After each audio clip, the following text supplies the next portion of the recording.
আপনারা জানেন গত 2-3 দিন আগে রাজধানীর একটি অভিজাত এলাকায় বসুন্ধরায় এক শ্রেণীর চাঁদাবাজ সিন্ডিকেটকারী তারা আইএসপি অপারেটরের কাছে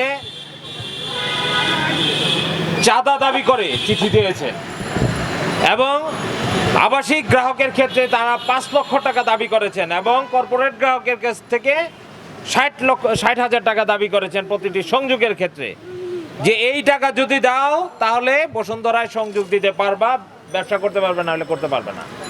আর যদি ইন্টারনেট সেবা না দেয়, ধরেন বসুন্ধরা এলাকায় দেশের অভিজাত হাসপাতাল রয়েছে, বিশ্ববিদ্যালয় আছে, সংবাদপত্র, টেলিভিশন, অনেকগুলি কর্পোরেট অফিস রয়েছে।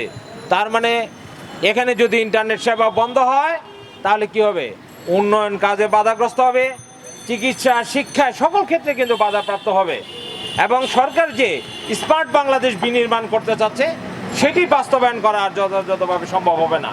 তাছাড়া এই চাঁদাবাজ সিন্ডিকেটকারীর কারণে সরকার প্রতি বছর বিপুল পরিমাণ রাজস্ব থেকে বঞ্চিত হচ্ছে। তারা অবৈধভাবে পপ সংযোগ দিয়ে ব্রডব্যান্ড অবৈধভাবে সরবরাহ করে, কিছু সুবিধাবাদী ইন্টারনেট সরবরাহকারী প্রতিষ্ঠানদেরকে সুবিধা দিয়ে থাকে।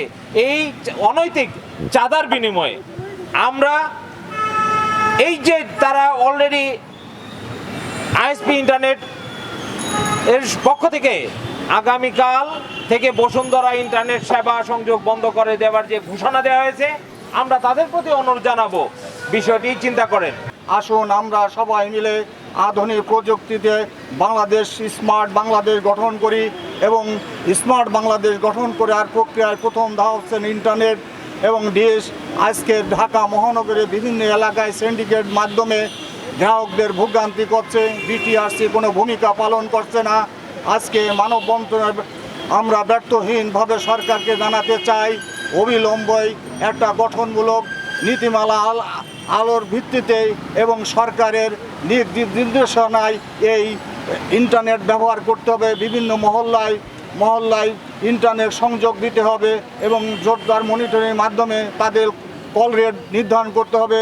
কোনো গ্রাহক দেখা যাচ্ছে যে 1000 টাকা, 200 টাকা, 500 টাকা যার জায়গায় বিভিন্ন চাঁদাবাজি করছে বিভিন্ন মহল্লায়, পাড়ায়, শহর, গ্রামগঞ্জে।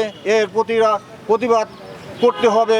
আমরা যদি আজকে মুঠোফোন অ্যাসোসিয়েশন আজকের প্রথম আমরা যে প্রেস ক্লাবের সামনে প্রতিবাদ সভা করছি, আমরা সরকারকে আরও জোর দাবি জানাচ্ছি অবিলম্বে এই ইন্টারনেট ব্যবহারকারীদের সুবিধার্থে, দেশের জনগণের স্বার্থে এবং স্মার্ট বাংলাদেশ প্রক্রিয়াকে আরও ত্বরান্বিত করার জন্য অবিলম্বে ইন্টারনেট ব্যবহারকারীদের সুযোগ সুবিধা এবং একটা রেট কলের আওতায় আনার জন্য আমি বিশেষভাবে সরকারের বিটিআরসি এবং টেলিযোগাযোগ মন্ত্রণালয়কে আহ্বান জানাচ্ছি। আসুন আমরা দেশের এই চাঁদাবাজি দুর্নীতিবাজ যারা আছে অবিলম্বে আইনের আওতায় এনে বিচার কাট করতে হবে।